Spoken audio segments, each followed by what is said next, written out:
Mana depilyasiya kremimiz 3 minut o'tdi bizda. 3 minutdan keyin artib mana bu quruq salfetka bilan artib ko'rsatmoqchiman qanaqa ishlatilishini. Bunga hatto palochka so'rayapti klientlarimiz. Palochka ham shart emas ekan. Oddiy quruq mato yoki anaqa quruq salfetka yordamida ham tozalashingiz mumkin. Mana.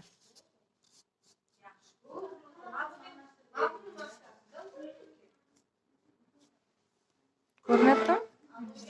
Mana tuki. Bemalol buni qo'ltiq ostidagi tuklar, oyoqdagi tuklaringiz, begi zonadagi tuklarni tozalash uchun foydalansangiz bo'ladi.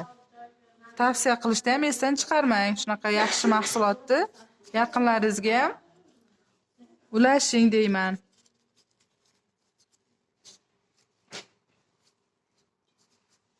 Mana. Surkagan joyimizda hech qanaqa mana yorug'da oling. Hech qanaqa poshma ham toshgani yo'q.